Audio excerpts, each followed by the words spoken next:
The cold permeated the log walls of the cabin, thick and palpable, like an unseen presence. Outside, the impenetrable pre-dawn darkness reigned, that deep indigo void where shapes and time dissolved. Caleb Ward opened his eyes. Sleep hadn't brought rest, only a brief oblivion before the inevitable waking. Years spent in the woods had etched an internal clock into his body, unfailingly marking the moment before the first, almost imperceptible hints of light touched the snow-laden peaks. The temperature outside, he knew from the feel of the air yesterday and the groaning of the walls, had plunged to 40 below zero Fahrenheit. It was the kind of cold that binds not just water, but life itself, making the air brittle as glass. His first movement, honed to instinct, was to rise carefully from his bunk, trying not to make a single floorboard creak. In the corner, cocooned in his sleeping bag, Liam slept. His son's breathing was even, peaceful, and Caleb had no intention of disturbing that peace. He crossed to the small cast-iron stove that occupied the center of the cabin's single room. His movements were economical, precise. Open the door, add dry tinder and a few pieces of kindling prepared the night before. Strike a match. The flame caught reluctantly, licking lazily at the resinous wood, but gradually grew, casting flickering orange highlights on the walls and ceiling. Warmth began to slowly spread through the room, pushing back the icy breath of the night. Then began the ritual, a sacred act for any hunter preparing to venture into the woods. Caleb retrieved his shotgun, his trusted Remington 870, which had served him faithfully season after season. In the dim light of the growing fire, he checked the mechanism. The bolt cycled smoothly, no hitches. The distinct metallic click sounded confident and sharp. He wiped down the barrel with a dry rag, removing any trace of condensation or dust. There was no scope on the shotgun. In the dense woods, where a shot distance rarely exceeded 50 yards, the open sights were more reliable and practical. Next, he took the hunting knife sheathed on his belt in sturdy leather. It was a solid, full-tang knife, custom-made by a local craftsman, a blade of good steel, the handle of deer antler fitting his hand perfectly. Caleb ran the tip of the blade across his thumbnail. Its razor edge was beyond doubt. The knife slid back into its sheath, the snap clicking softly shut. Each piece of gear wasn't just a tool, but an extension of himself, a guarantee of survival in these harsh conditions. The process of dressing resembled assembling a complex machine, where every component had its purpose. The base layer merino wool thermal underwear, snug against the skin, wicking moisture and retaining heat. Then, a thick fleece sweater and pants. Finally, the outer layer jacket and trousers of durable, windproof fabric in a winter camouflage pattern, white with gray and black splotches, allowing him to blend into the snowy landscape. Special attention was paid to his feet. 2 pairs of thick wool socks, one over the other, carefully smoothed out to prevent wrinkles that could chafe or restrict circulation. And tall, roomy Baffin winter boots with thick felt liners, the only reliable defense against frostbite in such extreme cold. He laced them not too tight, so as not to constrict his feet, but snug enough for a secure fit. His pack stood near the stove, not bulky but capacious. Caleb checked its contents one last time. A thermos filled with hot, strong coffee, a source of warmth and alertness for the hours ahead. A supply of food, several high-calorie energy bars, a bag of jerky, a handful of nuts, food that wouldn't freeze and provided maximum energy with minimum weight and bulk. The first aid kit, where ointment for frostbite and painkillers held a prominent place. Matches in a waterproof container and a spare lighter. A small, sharp hatchet in its sheath strapped to the side of the pack. A coil of strong nylon rope about 30 feet. A headlamp and a small handheld flashlight, both with fresh batteries plus a spare set. His trusted Silva liquid compass. The needle pointed steadily north. The map of the area was folded in his breast pocket, although Caleb knew this section of the forest like the back of his hand. Every ravine, every creek, every game trail. The water flask was almost empty. Water would freeze quickly in this cold. It was easier and more reliable to melt snow. Nothing superfluous, only what could save a life.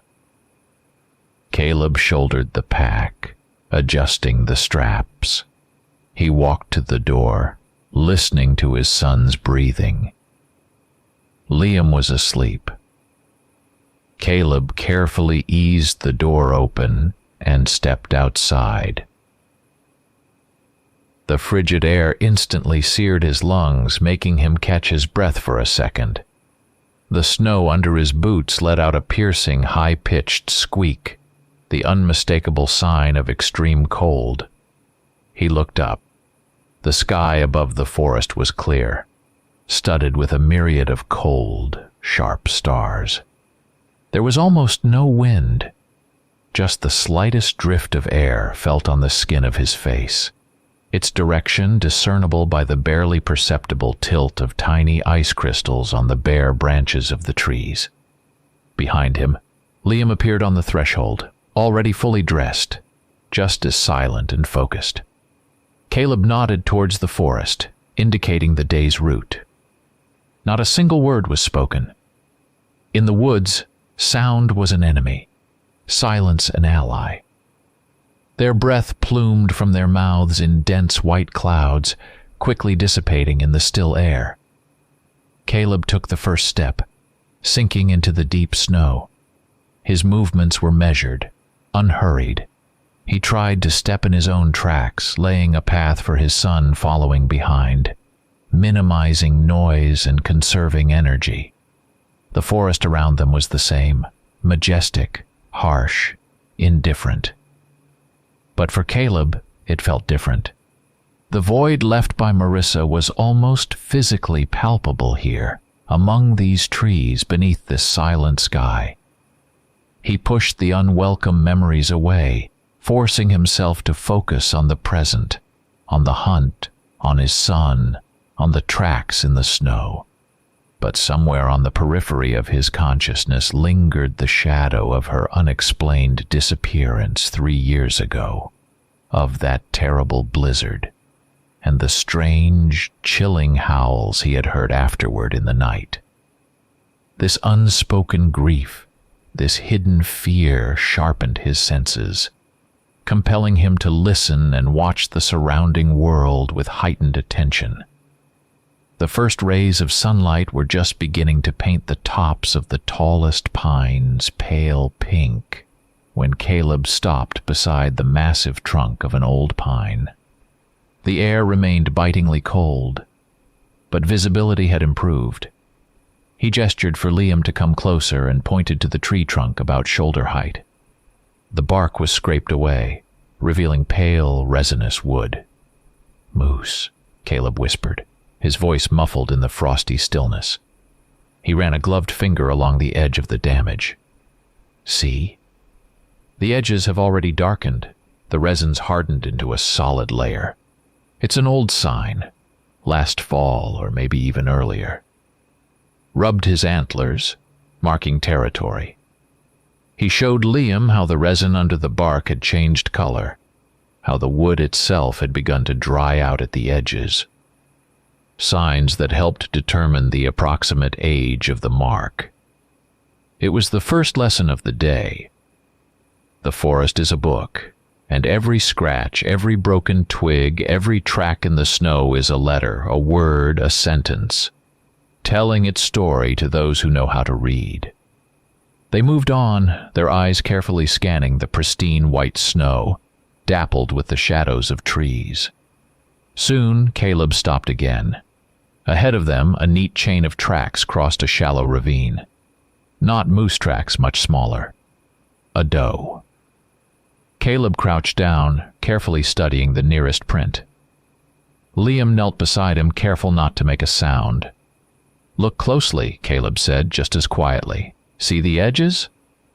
Sharp, distinct. The snow inside the print is still loose, powdery.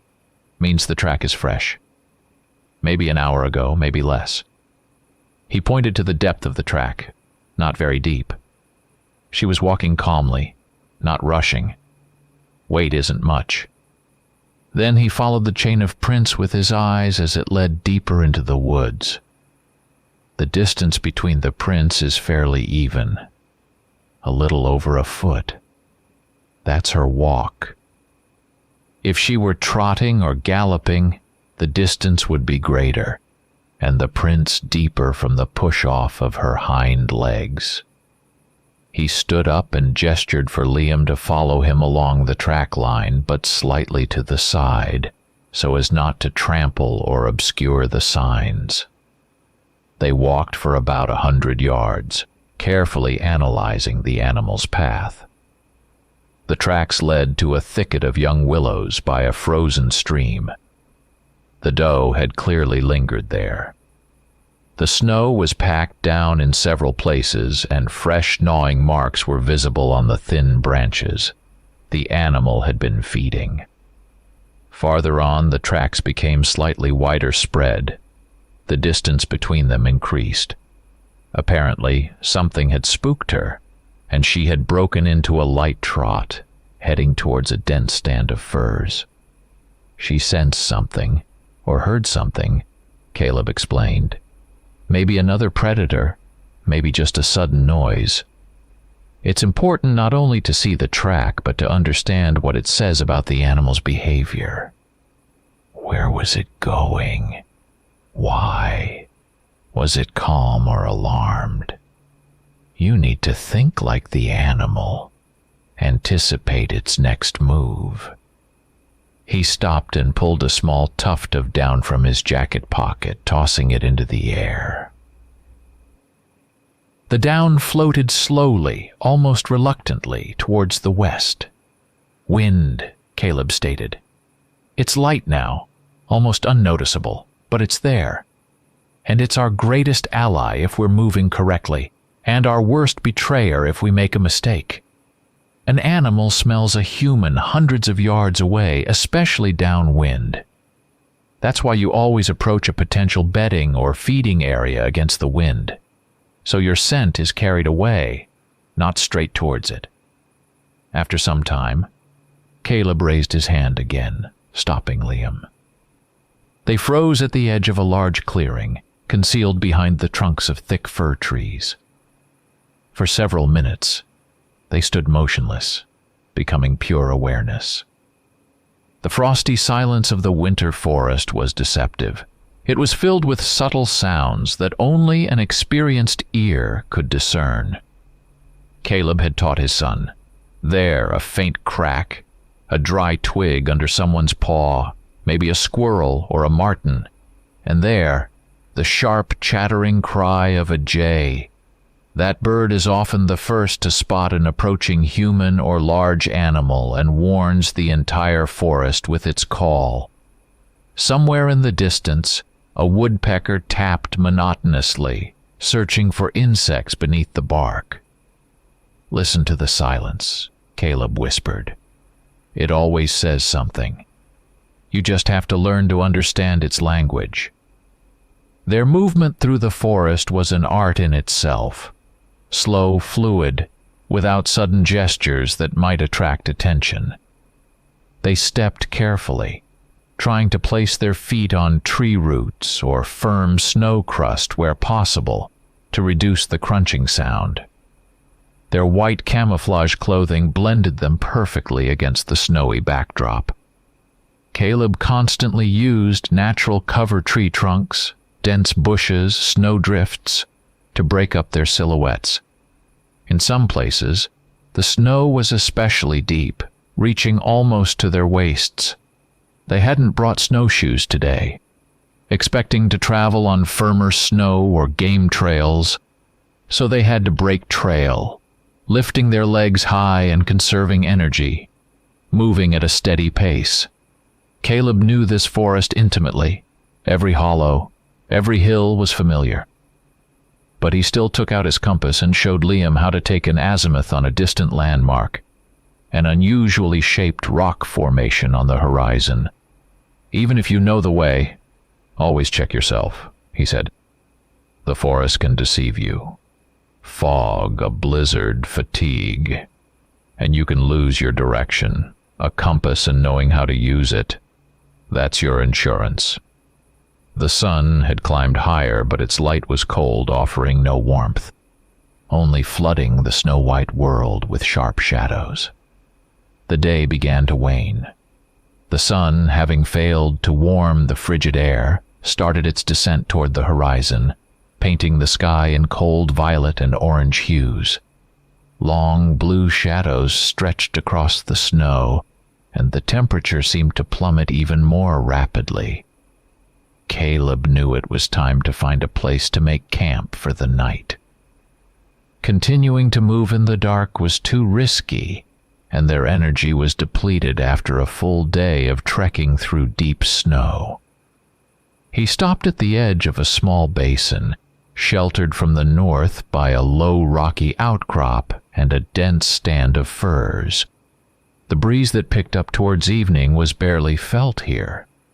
Several dead, standing firs grew nearby, an excellent supply of fuel for a fire. The edge of the outcrop offered a decent view of the surrounding area, an important factor for safety. "We'll stop here," Caleb said curtly. Work began without unnecessary words, the movements perfected over years of trips into the woods together. First, they cleared a small area of snow beneath the rock overhang, using the light avalanche shovels they always carried strapped to their packs. They threw the snow aside, forming a low protective wall. When the frozen, needle-strewn ground appeared, Caleb took his hatchet and cut thick fir boughs from the nearest trees. They laid the boughs in a dense layer on the cleared spot, essential insulation from the icy ground, which leaches heat from the body even through the thickest sleeping bag. Meanwhile, Liam gathered dry branches of various sizes for the fire. Building a fire in such low temperatures required skill and patience. Caleb prepared the tinder, a bit of birch bark peeled from a fallen tree earlier in the day, and a tuft of dry moss he had prudently carried in his pocket. He arranged the small dry twigs in a teepee over the tinder, leaving a small opening for air. A match flared. The flame touched the birch bark. It smoked, then burst into bright, resinous fire. Caleb carefully added progressively larger twigs, shielding the weak flame from gusts of wind. Finally, the fire caught hold confidently, crackling, casting a circle of warm, flickering light around them. It was a small, economical fire, enough to get warm, cook food, and melt snow for drinking water, but not so large as to be visible from afar or require too much wood. Caleb took a small pot from his pack, filled it with clean snow, and hung it over the fire on an improvised hook made of thick wire. While the snow melted into water, he opened a can of stew and set it near the edge of the fire to warm. Liam got out the mugs and tea bags. Soon the aroma of hot meat and strong tea drifted through the camp. Dinner was simple, but hearty and hot. Exactly what was needed after a long day in the cold. They ate in silence, as they had for most of the day. The quiet of the night forest, broken only by the crackling fire and the occasional hoot of an owl, enveloped them. But it was a tense silence. Caleb ate slowly, his eyes constantly scanning the darkness beyond the firelight, his ears catching the slightest suspicious sound. His hunting instincts, sharpened by fatigue and subconscious anxiety, were on high alert. He knew the forest came alive in its own way at night, and not all its inhabitants were harmless. After dinner, before allowing himself to rest, Caleb performed another ritual, a security check. He made sure the shotgun was loaded with buckshot and lay within easy reach beside his makeshift bed of boughs. The knife remained on his belt. He never took it off, even when sleeping. Then he took the handheld flashlight and made a small circle around the camp, carefully examining the snow in the beam's light. No fresh tracks, other than their own and old tracks of small animals, were found. He stood for several minutes at the edge of the firelight, listening intently to the darkness. Somewhere far off, on the very edge of hearing, a wolf began its song, a lone, drawn-out howl, a normal sound for these parts. But tonight, for some reason, it sent an unpleasant chill down Caleb's spine. They sat by the fire, staring into the flames. Liam broke the silence. "Dad, do you remember that day? When Mom—" He faltered, hesitant to continue. Caleb tensed. He hated these conversations. They picked at a wound that hadn't healed in 3 years. "I remember," he replied curtly, not looking at his son. Memories flooded back against his will. That terrifying blizzard that had swept in suddenly from the north, zero visibility, the desperate attempts to find the way back to the cabin, Marissa falling just a few steps behind and vanishing into the white maelstrom. And those strange, blood-curdling howls he had heard for several nights afterward. Not wolves. Something different, full of unspeakable agony and rage. The guilt that he hadn't protected her, hadn't found her, and the inexplicable unease linked to those sounds settled heavily on his heart. "We need to sleep," he said, more sharply than he intended. "Early start tomorrow." They decided to sleep in shifts. Liam went first, burrowing into his warm sleeping bag. Caleb remained by the fire, adding wood and continuing to listen to the night. The icy air stung his face. The fire mesmerized with its dance. The distant wolf howl, or was it wolves, occasionally broke the silence. Heavy thoughts and a vague premonition of disaster kept him from relaxing. He didn't sleep, merely drifted into short, uneasy dozes, jolting awake at the slightest sound. The morning routine on the third day proceeded at its usual pace, but with an even greater silent focus. Up long before dawn, when the stars still burned brightly in the inky sky. A quick breakfast of leftover stew and hot tea made from melted snow. Breaking camp. Meticulous, leaving almost no trace behind except for the flattened boughs and the cooling patch where the fire had been. The cold hadn't eased, still constricting the breath and forcing them to move faster to stay warm. After quickly erasing the signs of their brief stay, they set off again, heading deeper into the forest, which seemed even more silent and deserted in the pre-dawn twilight. Caleb led. Liam followed close behind, their boots making the same piercing crunch on the snow that had refrozen overnight. Hope for a successful hunt flared anew when they came upon a fresh moose track. The track was large, the hoofprint sharp, cut deep into the snow. Caleb's heart, the heart of a hunter, beat faster. He knelt, carefully studying the signs left by the beast. "Fresh," he whispered to Liam, pointing to the sharp edges of the prints and the loose snow within. "Big bull, judging by the size and depth. Moving slow, see? The stride is even. Stopped there, browsing twigs." He indicated the broken tips of young aspens near the track. Heading towards those thickets by the stream. The wind's in our favor, blowing from him to us. This is a good chance. Very good.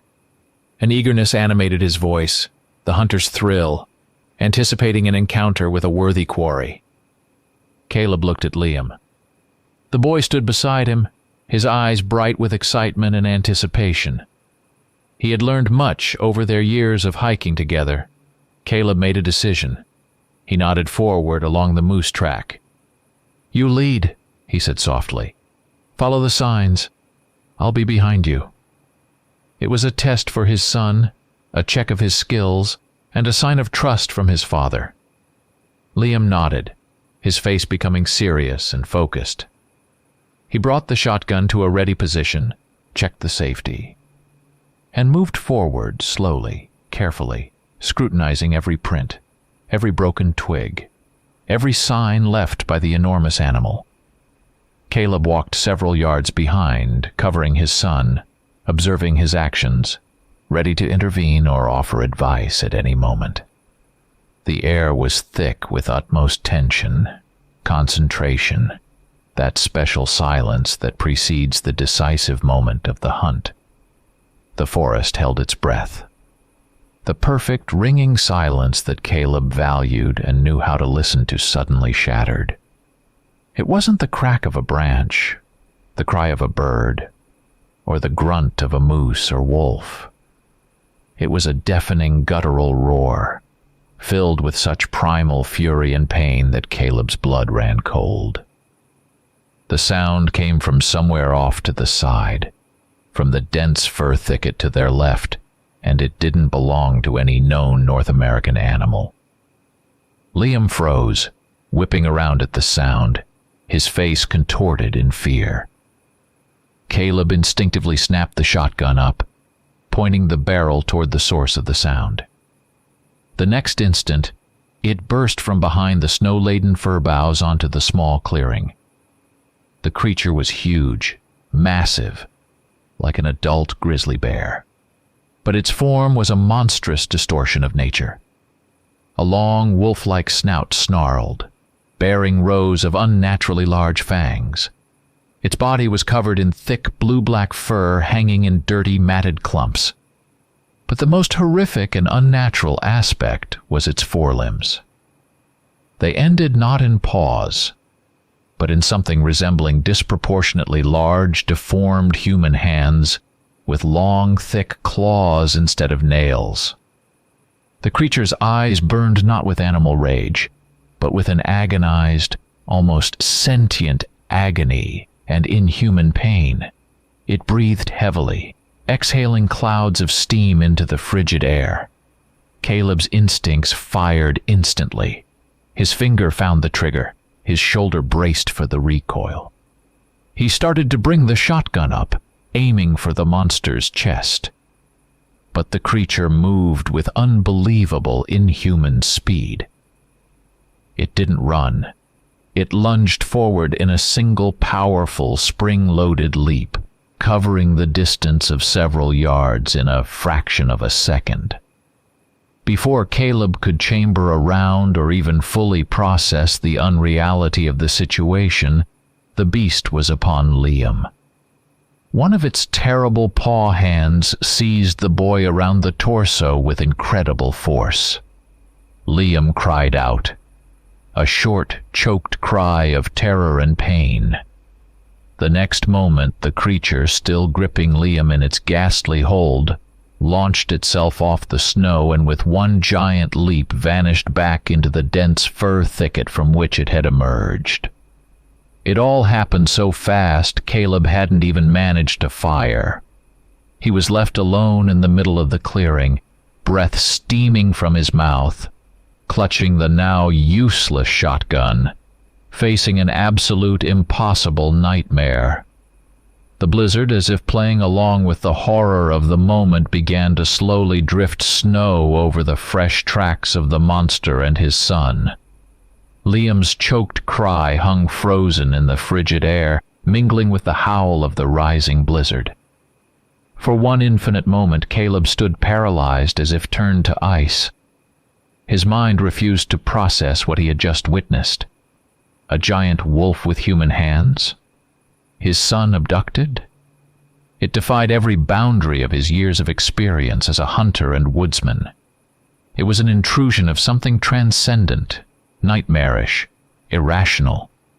Shock immobilized his body and thoughts, clamped down like an icy vise of terror. The world narrowed to the spot where Liam had just stood, and the void left behind. But the numbness lasted only a second, perhaps two. Then the primal, powerful instinct of a father exploded within him, sweeping away shock, fear, and confusion with a wave of searing fury and desperate resolve. Liam, his son, in the clutches of that monster. There could be no doubt, no hesitation. He had to get him back. At any cost. Everything else, the moose hunt, the rules of survival, the need to make camp before dark, even his own safety, instantly lost all meaning. There was only one goal, one thought, one action: pursuit. The decision was instantaneous, irrevocable. He had to be fast as possible. Anything that could slow him down was excess weight. Caleb tore at the straps of his backpack, shrugging it off onto the snow. Sleeping bag, pot, spare food, thermos, hatchet, rope, even the extra fleece jacket, all of it remained behind, useless baggage on the white canvas. He acted like an automaton, driven not by reason but by pure instinct, the primal urge to protect and save his child. Every movement was sharp, precise, devoid of any thought beyond one. Lose no time. Of all his gear, he kept only what was absolutely essential for the chase and a potential fight. The Remington 870 shotgun, powerful close-quarters stopping power. Ideal for the dense woods where visibility was limited and reaction had to be instantaneous. The shell belt buckled around his waist, stuffed tight with heavy buckshot loads, the most effective ammunition against a large, fast target at short range. The hunting knife in its sheath on his hip, the last resort, a weapon of desperation. And the small, handheld flashlight, shoved into his jacket pocket. Night was falling, and without light, he wouldn't be able to follow the trail. Nothing else. Light, fast, lethal. That's what he had to become now. He frantically racked the shotgun's action, ensuring a round was chambered. Confirmed the safety was off. Adjusted the shell belt so the rounds were easily accessible for a quick reload. His fingers, even through gloves, felt the cold metal of the weapon. His heart hammered somewhere in his throat. Adrenaline roared in his ears, but his hands moved surely, obeying years of habit. Every lost second put Liam further away, increased the danger. Finally, he was ready. He plunged forward, toward the spot at the edge of the fir thicket where his son and the nightmare creature had vanished moments before. The snow here was deeply trampled by huge, indistinct paw prints, mixed with the signs of Liam's desperate but short struggle. Caleb bent lower. On the white snow, several dark drops stood out. Blood. Whose? Liam's. Or had he managed to wound the beast? There was no time to figure it out. The track mattered. The track was clear, stark, leading deep into the dark, dense forest. Caleb Ward, experienced hunter, tracker, master of the woods, transformed into something else. Into a father hunting his child's abductor. He ducked under the low-hanging fir branches, following the wide swath the monster's body had torn through the deep snow. The rising blizzard lashed his face with fine, stinging snowflakes. The wind howled in the branches, trying to obscure the trail.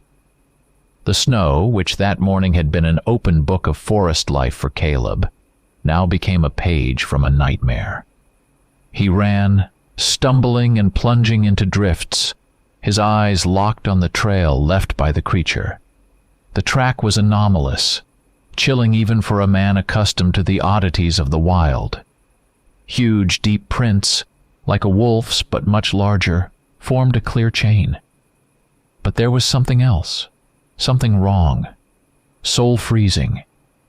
Intermittently, alongside these bestial tracks, appeared others, blurred, indistinct impressions like a large, bare human foot.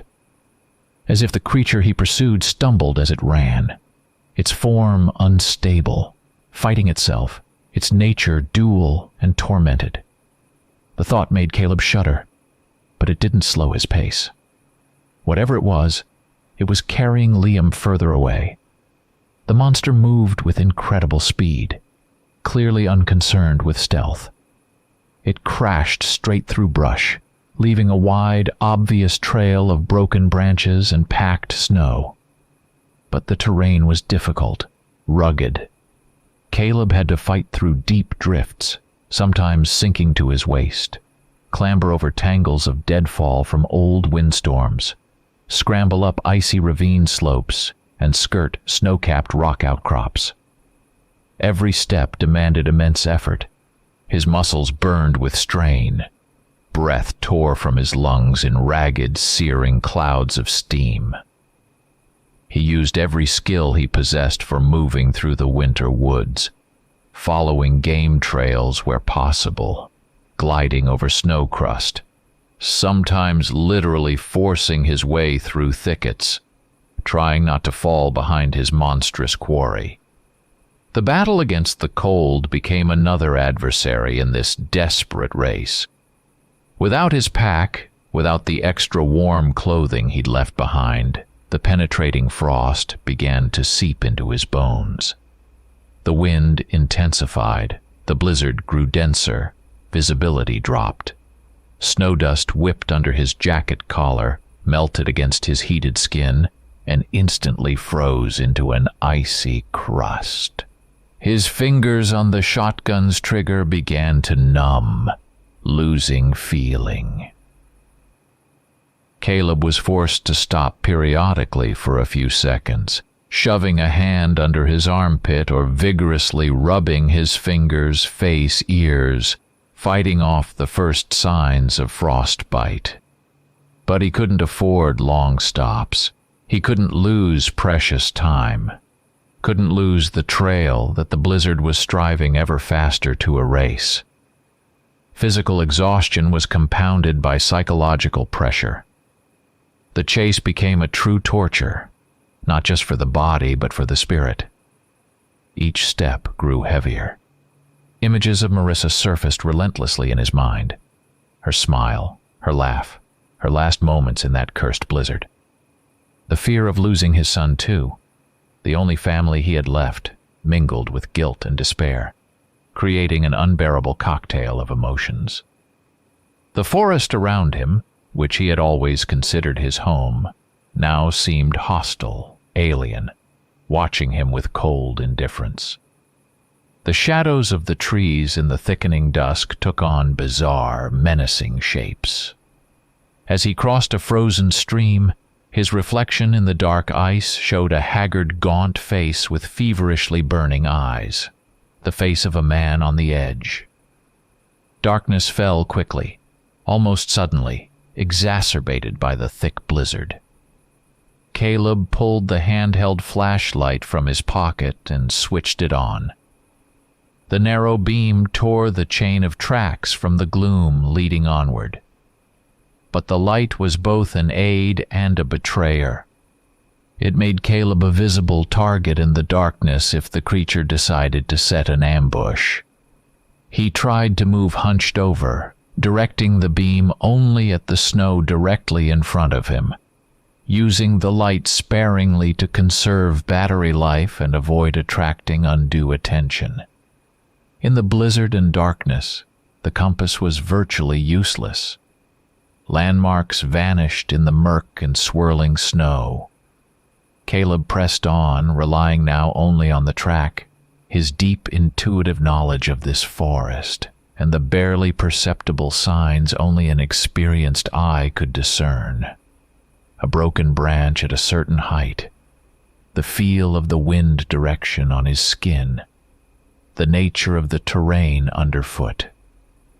Unexpectedly, the tracks led him onto an old, abandoned logging road, barely discernible beneath the thick layer of snow. Caleb knew this road. It led to the old logging station, deserted for many years, a place with a bad reputation, whispered about among the few locals. And the tracks led directly there. He quickened his pace, shotgun at the ready, every nerve stretched taut. The wind eased slightly, but snow continued to fall in thick, heavy flakes as Caleb reached the abandoned logging station. Ahead, dark silhouettes emerged from the swirling blizzard, several listing wooden barracks and the large, low-slung building of the fuel hangar, constructed from corrugated metal sheets. Everything was buried under deep snowdrifts, from which poked the rusty remains of some machinery and barrels. The place looked utterly dead, abandoned not just by humans but by life itself. The silence here was peculiar, oppressive, heavy, a stark contrast to the recent howl of the wind in the forest. It seemed to absorb all sound, making Caleb's steps on the snow unnaturally loud. He slowed his pace, instinctively crouching lower. He needed to move cautiously, using whatever cover was available. He dashed from a large snowdrift to the rusty carcass of a tractor, then to the corner of the nearest barrack, constantly scanning his surroundings, shotgun ready. The barrack windows were dark, lifeless, some boarded up, others gaping with the empty sockets of broken panes. No light, no sound. But the monster's track, clear and undeniable, didn't lead to the barracks. It went straight towards the huge metal hangar, whose largest door was slightly ajar, forming a narrow black slit. It was from there, from that slit, that sounds emanated.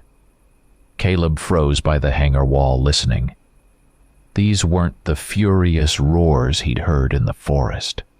The sounds coming from inside were different, strange, unsettling in their ambiguity. It was an intermittent, tormented rasp that sometimes deepened into a low, guttural growl, then shifted to a sound like stifled human weeping or quiet sobs. They were the sounds of unbearable pain, suffering, and, it seemed, some kind of internal struggle, as if someone, or something, was being torn apart inside the hangar. Caleb felt the hair on the back of his neck prickle. What was happening in there, in the darkness? Slowly, trying not to make a sound, he approached the slightly open door. The metal was ice cold to the touch. He carefully peered through the gap. Near total darkness reigned within. Only faint gray light filtered through cracks in the roof and snow-covered windows high up near the ceiling. It smelled of old diesel fuel, rust, and something else. The strong, wild, musky scent he had already associated with the monster's tracks. Assured there was no immediate danger near the entrance, Caleb tensed his muscles and slipped smoothly, silently inside the hangar, pressing his back against the cold metal wall. He froze, letting his eyes adjust to the dimness, his hearing straining to catch every rustle. The rasps and sobs came from the far end of the vast space. Caleb drew his flashlight. A short press of the button, and the narrow, bright beam cut through the darkness. He slowly swept the beam across the hangar. The space was cluttered with old equipment covered in dust and snow that had drifted through the cracks. Rusty chains, remnants of engines, stacks of rotten planks. The beam moved on, pulling more details of this derelict place from the gloom, and then suddenly stopped. In the far corner of the hangar on the frozen concrete floor sat IT. The monster. Its back was to Caleb. Its huge, dark form seemed even more massive in the enclosed space. Its fur was wet with snow, water dripping from it. The creature swayed slightly from side to side, and it was from it that those strange, tormented sounds originated. But the flashlight beam snatched something else from the darkness. Lying on the cold concrete directly in front of the monster was Liam. He was alive. His eyes were open and staring straight at the flashlight beam, at his approaching father. The boy's lips were blue with cold, his face pale, but he was conscious. On the shoulder of his jacket was a dark, torn mark, from claws or a bite, perhaps, but the wound didn't look too deep. He lay motionless, paralyzed by fear or cold. And then Caleb noticed a detail that made him freeze in place, unable to believe his eyes. The monster held Liam with one of its huge, grotesque hands, resting it on the boy's shoulder. But the grip, it didn't look threatening. It seemed strangely gentle, if such a word could even apply to this monstrosity. As if it wasn't holding a captive, but protecting him, or comforting him. At that moment, Liam, seeing his father with the raised shotgun, gave a barely perceptible, almost imperceptible shake of his head. And in his wide, terrified eyes, Caleb read a silent, desperate plea. Don't shoot. Hearing the quiet scuff of Caleb's boots on the concrete floor, or perhaps sensing his presence through some other bestial means, the monster slowly, very slowly began to turn its massive head toward the flashlight beam. The light caught its face, contorted in a grimace where primal fury, unbearable pain, and something else, something disturbingly familiar that Caleb wouldn't recognize, were bizarrely mixed. The creature emitted a low, rumbling sound that vibrated in its chest, but it held no direct threat, more like a warning or suffering. The monster's eyes focused on Caleb, standing with the shotgun at the ready. Caleb stared into those eyes, and a cold sweat broke out over him despite the hangar's icy air. These were not the eyes of a beast. Not yellow, not red, without the vertical pupils depicted in legends. They were eyes, almost human, dark brown, filled with unspeakable suffering, fear, and yes, he couldn't be mistaken. In their very depths flickered a glimmer of recognition. Brief, fleeting, but undeniable. A look he knew. A look that had once gazed at him with love. At that moment, the creature made a strange, hoarse, gurgling sound, more like an attempt to form a word than a growl. Something like, "Caleb?" The sound was distorted, barely audible, but the name was there. His name. Caleb felt the ground tilt beneath his feet. The shotgun in his hands seemed impossibly heavy. He took one uncertain step forward, then another, not lowering the weapon, but his finger no longer rested so firmly on the trigger. His mind refused to believe. His logic, his experience, his entire being rebelled against what his eyes and ears were telling him. Who was this? What was this? How was this possible? Thoughts churned in his head, creating chaos, paralyzing his will. A battle raged within him. All his years of experience as a hunter, all the instincts honed by survival in the wild, screamed one thing: kill it. It's a threat to your son. Shoot before it's too late. He saw a monster before him, the beast that had abducted his child.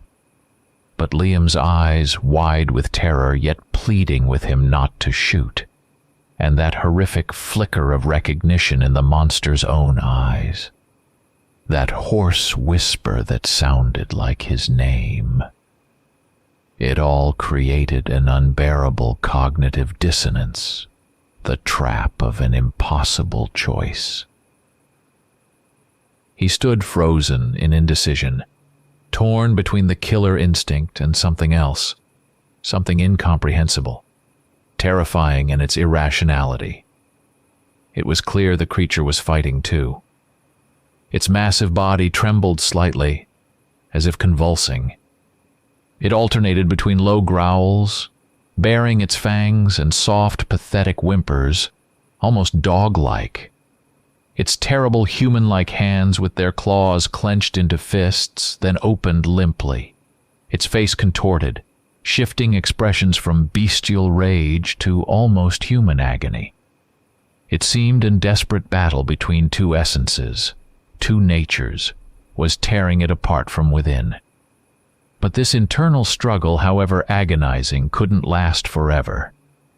Something inside the monster broke. The flicker of reason, pain, recognition in its eyes suddenly vanished, snuffed out like a candle flame. It was replaced by pure, undiluted primal fury, the rage of a cornered beast, the rage of an absolute predator. With a deafening, blood-curdling roar that made the hangar's metal walls tremble, the creature leaped to its feet, shoving Liam aside towards the wall. The boy hit the concrete and lay still. And the next instant, without a moment's hesitation, the monster charged straight at Caleb. In that moment, the unbearable dilemma resolved itself. There was no more time for doubt, for memories, for trying to comprehend the impossible. Faced with a direct, lethal threat, Caleb ceased to be a husband who had lost his wife, ceased to be a thinker trying to grasp the inexplicable. He reverted to what he had always been in a crisis, a father protecting his child at any cost, and an experienced hunter facing danger head-on. The instinct for self-preservation and the instinct to protect his offspring merged, taking complete control of his actions. The reflex, honed by thousands of hours in the woods, worked flawlessly. The world narrowed to the black silhouette hurtling towards him, eyes burning, jaws agape. Time slowed, stretching like thick resin. Caleb snapped the shotgun to his shoulder, the stock settling firmly into its familiar place. He didn't aim long. The distance was too short. Only a few yards. He simply pointed the barrel at the center of the monster's massive chest and pulled the trigger. The roar of the shot in the enclosed space was deafening, slamming against his eardrums, making his head ring. The echo reverberated off the metal walls and ceiling, filling the air with a vibrating bellow. The air instantly filled with the acrid smell of burnt powder, mingling with the existing scents of diesel, rust, and wild beast. The bright muzzle flash momentarily blinded him, snatching the creature's horror-contorted face from the darkness. The load of heavy buckshot, designed to stop a moose or bear, hit the monster with tremendous force. Its massive body jerked as if hitting an invisible wall. The inhuman roar cut off mid-sound, turning into a hoarse, gurgling noise. The creature was thrown backward like a rag doll. It crashed heavily onto the frozen concrete floor, raising a cloud of dust and snow. From the wide, ragged wound in its chest, where the shot had struck, thick steam billowed, and dark, almost black blood gushed out, spreading rapidly across the grimy floor. Caleb kept the shotgun raised, ready to fire again if needed. He was breathing hard, adrenaline still surging through his veins. But the creature didn't die instantly. It lay on the floor, its whole body twitching, writhing in agony. Low, broken growls tore from its chest.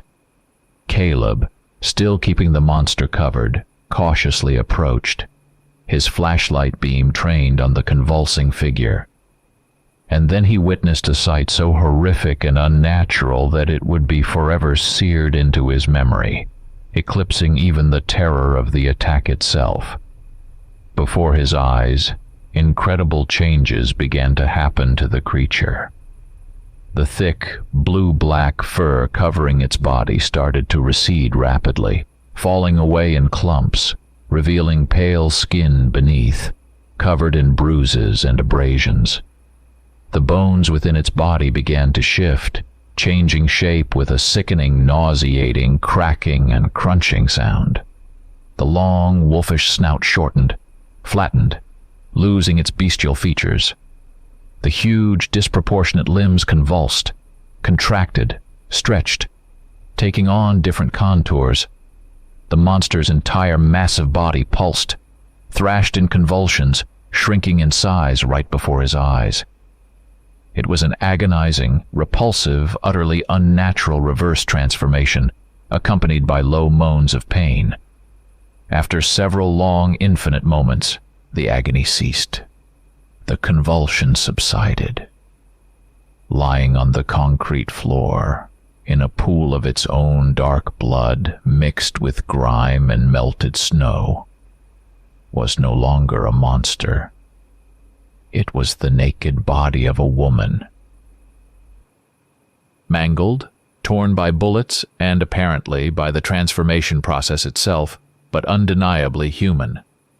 The body of a middle-aged woman with long, dark hair, tangled and matted with blood. Caleb slowly, as if in a dream, lowered the shotgun. He stepped closer, unable to look away. The flashlight beam slid over the body, lingered on the face. It was unrecognizable beneath the dirt and blood. Then the beam moved lower to the woman's collarbone, and there, on the pale skin just below her neck, he saw it. A small, pale, crescent-shaped scar. A scar he knew as well as his own reflection. A scar he had kissed thousands of times during their years together. A small, intimate detail from his and Marissa's past, known only to them. There was no doubt left. Not a shred. It was Marissa. His wife. Marissa Ward. The woman he had searched for 3 long, agonizing years. The woman who had vanished without a trace in that terrible blizzard. The woman he had loved more than life itself. The woman he had just moments ago killed with his own hands, shooting her in the chest with his shotgun. The realization crashed down on Caleb with its full monstrous, unbearable weight. He stood over the lifeless body of his wife, who had become a monster and been killed by him, unable to move, unable to breathe, unable to think. The world around him collapsed, shattering into tiny fragments, burying him beneath the rubble.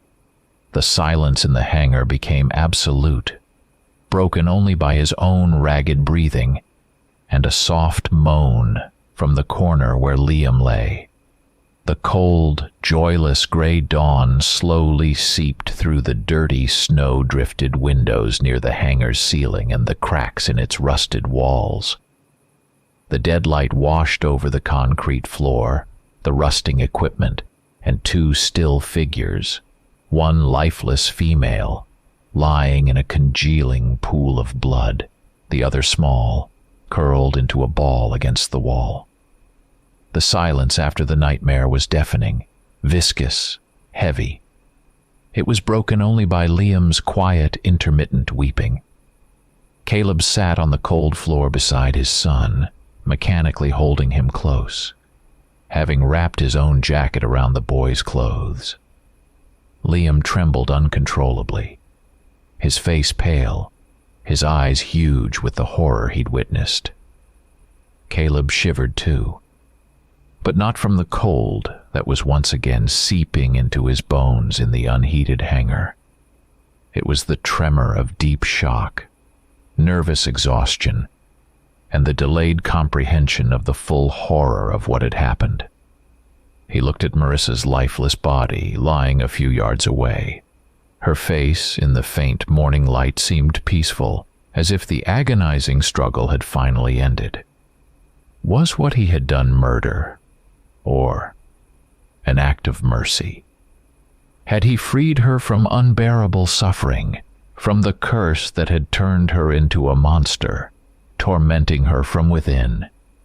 The thought flickered through his mind but brought not the slightest comfort. It only added another layer of weight to his already crushed soul. Guilt, grief, love, horror, all merged into one unbearable knot, tightening his throat and chest. He had killed his wife. That was the undeniable fact he would have to live with. But even in the depths of shock and grief, the survival instincts and ingrained practicality of the hunter began to surface. He couldn't stay here. They had to leave. He had to save Liam, who was injured, freezing, and profoundly traumatized. He had to do something about Marissa's body. He couldn't leave her here, in this abandoned, cursed place. Pragmatism, however sacrilegious it felt at that moment, dictated the course of action. He carefully got to his feet, feeling every muscle ache from the previous day's chase and tension. He walked over to his wife's body. In a corner of the hangar, he found a piece of old, dirty, but sturdy canvas tarp. Carefully, trying not to look at the wound in her chest, with an unbearable ache in his heart, he wrapped Marissa's body in the tarp. Then he began searching for something to serve as a drag sled. Among the junk, he found a couple of long, relatively sturdy planks and the remains of some metal frame. Using the coil of rope he had somehow managed to grab from his discarded pack before the pursuit, the instinct of preparedness working even then, and his hunting knife, he fashioned a crude sort of travois, a drag sled onto which he could load the tarp-wrapped body.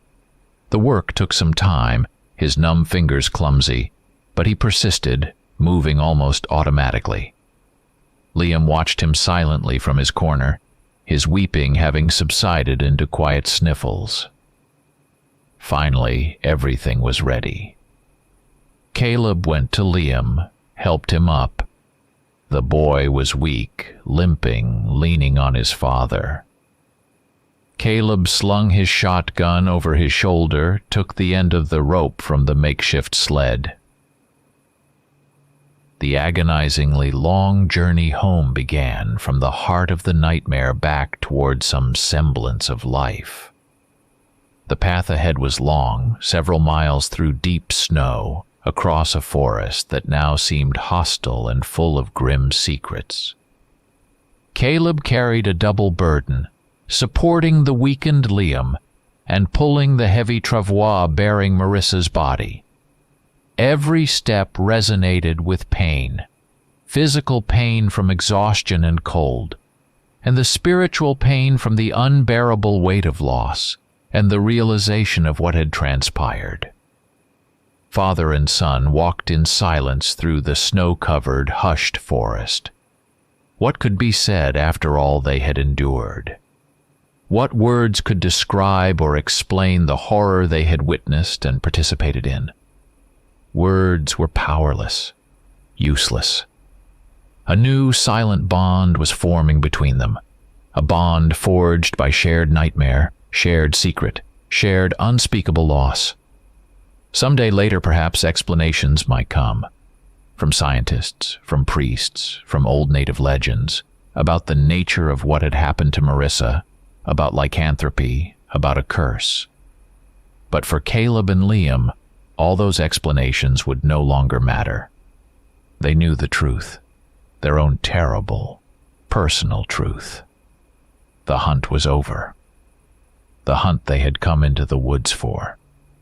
And perhaps the hunting tradition passed down in their family was also broken forever. How could he teach his son to track game after the most terrifying beast turned out to be the person he loved most? They would bury Marissa, somewhere secluded, a place known only to the two of them. Perhaps Caleb would place her wedding ring, which he had kept all these years, in the grave with her as a sign of farewell, a symbol of release from torment. But the memory would remain. It would never leave. Every winter, when the first snow covered the ground and the cold wind howled in the chimney of their cabin or in the bare branches outside the window, Caleb and Liam would hear that howl. Real or imagined, it no longer mattered. It would be an echo of that horror, an echo of their loss, an eternal reminder of Caleb Ward's last hunt